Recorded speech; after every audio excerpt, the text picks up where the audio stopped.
ஆசிப், எப்படி பார்க்குறீங்க? இதில் வந்து ஏற்கனவே உங்களுடைய முன்னாள் தலைவர், முன்னாள் முதலமைச்சர் கலைஞர் கருணாநிதி அவர்களுடைய கோட்டை தான் இப்போ அவர் திருப்பி சொல்கிறாரு. அதுக்கு நேர் எதிர்மாறாக இருக்கீங்களான்னு கேள்வி வைக்கிறார்.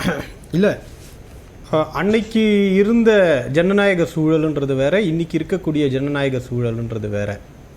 இன்னைக்கு வந்து வெளியேற்றிட்டு அவசர கதியில் பாரதிய நியாய சங்கீதா கிரிமினல் கோடையே வந்து 156 எம்பிஸை சஸ்பெண்ட் பண்ணிட்டு ஜனநாயகத்தை தூக்கி மிதிக்கக்கூடிய வேலையெல்லாம் அன்றைக்கி யாரும் பண்ணல. ஆனால் இன்றைக்கி அதெல்லாம் சர்வசாதாரணமாக நடந்துக்கிட்டு இருக்கிறத நம்ம பார்க்குறோம். அதே மாதிரி இப்போ 50 வருஷத்துக்கு முன்னாடி கோட் பண்ணதை வச்சு அரசியல் விவாதம் நடத்தணும் அப்படின்னா, குஜராத்துடைய முதல்வராக இருந்தபோது பேசிய நரேந்திர மோடி இன்னைக்கு அப்படியே மாற்றி பேசிக்கிட்டு இருக்காரு. அதை பற்றி ஒரு நிலைப்பாடையே நம்ம விவாதிக்கணும். ஜிஎஸ்டி கொள்கை முடிவு தானே, எதிர்த்தவர் தானே. பெட்ரோல்ல வந்து ஒன்றிய அரசு அவ்வளோ டாக்ஸ் கொள்ள அடிக்குது, மாநிலத்துக்கு கொடுக்க மாட்டேங்குதுன்னு சொன்னாரே. மாநில சுயாட்சின்றதுலாம் கொள்கை எல்லாம் கிடையாதா? இல்லை, ரொம்ப முக்கியமான ஒரு விஷயங்க, பாஜக எது செஞ்சாலுமே சந்தேகப்படணும். அதுவும் இந்த ரிஃபார்மு சீரமைப்புன்ற ஒரு வார்த்தையை சொல்லிட்டு வந்துச்சுன்னு வச்சுக்கோங்க, அப்போ டெஃபினட்டாக சந்தேகப்படணும். ஏன்னா டிமானிட்டைசேஷன் கொண்டு வரும்போதும் ரெஃபார்மு, ஆனால் நாசமாக போச்சு. நீதிமன்றத்தில் போய் நோக்கம் சரியாக இருந்துச்சு, அதனால் ஏற்றுக்கோங்க. அப்போ இவங்க இதெல்லாம் ரிஃபார்ம்ன்ற வார்த்தையை கொண்டு வரதே என்னென்னா, ஒழுங்காக இருக்கிறதே குட்டி சோறு ஆக்குற வேலை தான். நீங்கள் எலக்டோரல் பாண்டுன்னு கொண்டு வந்தாங்க, சந்தி சிரிச்சுதா இல்லையா? எலக்டோரல் ரிஃபார்ம், டிரான்ஸ்பரன்சி, எந்த அளவுக்கு உச்ச நீதிமன்றத்தில் சண்டை போட்டிங்க அது வரக்கூடாதுன்னு. அப்போ நல்லா இருக்கிற ஒரு விஷயத்தை கெடுக்கிறதுக்கு ரிஃபார்ம்ன்ற ஒரு வார்த்தையில் பாரதிய ஜனதா கட்சி வரும். அதுதான் அவர்களுடைய ட்ராக் ரெக்கார்ட். இப்போ இந்த பிரச்சனையில் 3 விவகாரங்கள் இருக்குங்க. ஒன்று நிர்வாக ரீதியான பிரச்சனைகள், இன்னொன்று அரசியல் அமைப்பை அடிப்படையில் சிதைக்க. என்ன அடிப்படையில் சொல்கிறீங்க? எந்த அடிப்படையில்னு சொல்கிறேன்னா, இவங்க பொதுவாக சொல்கிறாங்க அவங்க வந்து இந்திரா காந்தி காலத்தில் இருந்தது இல்லையா, அதுக்கப்புறம் தானே மாறிச்சுன்னா, அப்போ அது சட்டமாக இல்லை, அது இயல்பாக நடந்துச்சு. இன்னைக்கு நீங்கள் சட்டமாக மாற்றும் போது அவரே ஒத்துக்கிட்டாரு, அதெல்லாம் முடியாது, எங்ககிட்ட நம்பர்ஸ் இல்லை. அப்போ என்ன உப்பு சப்பாக்கு விளையாடிக்கிட்டு இருக்கீங்களா சார்? ஒரு கருத்து ஏங்க, ஒரு கொண்டு வரும்போதே கருத்து உருவாக்கம் இல்லையே. 240 எம்பி ஒன்னா நின்று இல்லைன்றான், நீங்க 360 வந்தா தான் சார். இன்னைக்கு தமிழ்நாட்டோட பல விஷயங்கள்ல, நீட் உட்பட, இடஒதுக்கீடு உட்பட பல விஷயங்கள்ல அகில இந்திய பார்வை வேறையா இருக்கு. ஆனா நாம என்ன சொல்றோம், ஒரு கருத்துருவாக்கத்தை உருவாக்கும். அகில இந்திய அளவிலேயே இல்லைன்றோம். அகில இந்திய அளவில் கருத்துருவாக்கத்தை நீங்க நம்பக்கூடிய ஒரு விஷயம். கருத்துருவாக்கத்துக்காக ஒரு HLC கமிட்டி கொண்டு வருவோமா? HLC கமிட்டியில அத்தனை முரண்கள் இருக்கு சார். இவங்கெல்லாம் உட்காந்துட்டு செலவை குறைக்கிறோன்றாங்க. எங்க அந்த செலவை குறைக்கிறதுக்கு ஏதாவது டேட்டா இருக்கா? HLC கமிட்டியில நிதி ஆயோக் சொல்லுது 5000 கோடி நீங்க தனித்தனியா எலெக்ஷன் நடத்தலாம், ஆனா ஒன்னா சேர்த்து நடத்தினா 2500 கோடி மிச்சப்படுத்தலாம் சார். இந்தியாவுடைய பட்ஜெட்ல 0.02% 2500 கோடி. இவங்க 10 லட்சம் கோடி டாக்ஸ் ஒரு காரணமா இல்ல. நான் ஒண்ணு சொல்றேன், செயல்பாடுகள் தடைப்படுதுங்கறாரு. எவ்ரி 6 मंथ्स எலெக்ஷன் வருது. எப்படிங்க 6 months மாடல் கோட் நிக்குது? இல்ல, அவர் பேசும்போது சொன்னார் 6 மாசத்துக்கு முன்னாடி ஒரு ஃபைலை நிறுத்தி வச்சாராம். That is your incompetency. Model code வந்து 6 மாசம் எங்கயாவது இருந்திருக்கா? 6 மாசத்துக்கு ஃபைல் அப்படி இல்லைங்க. நீங்க நடைமுறையில பார்த்திருக்கீங்க சார். அடுத்த 6 மாசத்துல தேர்தல் வருதுன்னா அப்பவே அதிகாரிகள் கொஞ்சம் தயாராயிடுவாங்களே, அடுத்து யார் வர்றாங்களோ அதுக்கு ஏத்த மாதிரி போவோம்னு. சட்டம் என்ன சொல்லுங்க செல்வன்? ஒரு குறிப்பிட்ட வர சார் வர உங்க கேள்வி தான் நான் வச்சேன். இல்ல இல்ல, சட்டம் மட்டும் என்ன சொல்லுதுன்றத பாருங்க. அவர் என்ன வேணாலும் பேசலாம். சட்டம் என்ன சொல்லுது? மாடல் கோட் டைம்ல நீங்க பாலிசி டிசிஷன்ஸ் எடுக்க முடியாது. புது சட்டம் சார். அவர் நடைமுறை பத்தி சொல்றாரு. 5 வருஷத்துல 3 எலெக்ஷன் எடுத்துக்கோங்க. பாராளுமன்றம், சட்டமன்றம், பஞ்சாயத்து தேர்தல், உள்ளாட்சி தேர்தல். ஒரு மாசம் மாடல் கோட் வருமா? 3 மாசம் சார். 60 மாசத்துல 57 மாசம் செய்யாத ஒண்ணு. உதாரணத்துக்கு இல்ல சார், ஒரு ஆர்குமெண்ட் வைக்கிறேன். நீங்க இப்ப 2026ல தான் தேர்தல், ஆனா நீங்க இப்பவே 200 சீட்டுன்னு இலக்கு வச்சுட்டீங்க. எல்லா கட்சிகளும் தேர்தலுக்கு கொண்டு போயாச்சு. 18 மாசம் இருந்தாலும் தேர்தல் மனநிலையில இன்னில இருந்து அதிகாரிகளும் மக்களும் வாக்காளர்களும் இருக்கக்கூடிய ஒரு இடம் வருது இல்லையா? அதாவது எல்லா நேரத்திலயும் தேர்தல் மனநிலையே இருக்க முடியுமான்னு கேக்குறாங்க.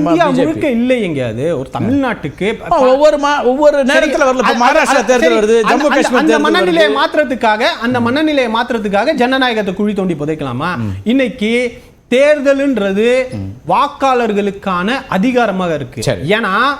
ஏன்னா பாரதிய ஜனதா கட்சி எப்பப்பெல்லாம் தேர்தல் நெருங்குதோ அப்ப பெட்ரோல் விலையை குறைக்கும், அப்பதான் போய் மக்களை சந்திப்பாங்க.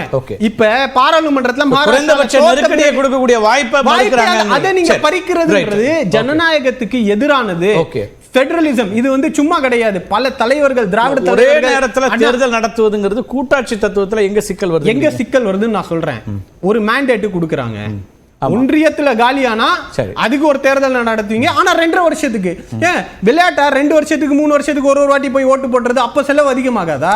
அப்ப HLC உடைய குழப்பங்கள் 5 ஆண்டுகள்ங்கற மக்களோட மேண்டேட்டை क्वेश्चन பண்ண முடியாது. ஒரு பாயிண்ட் இவங்க சொல்றாங்க, எல்லாருடைய கருத்து வாங்கி இருக்கோம், 32 கட்சிகள் எங்களோடு இருக்கிறார்கள் அப்படின்றாங்க.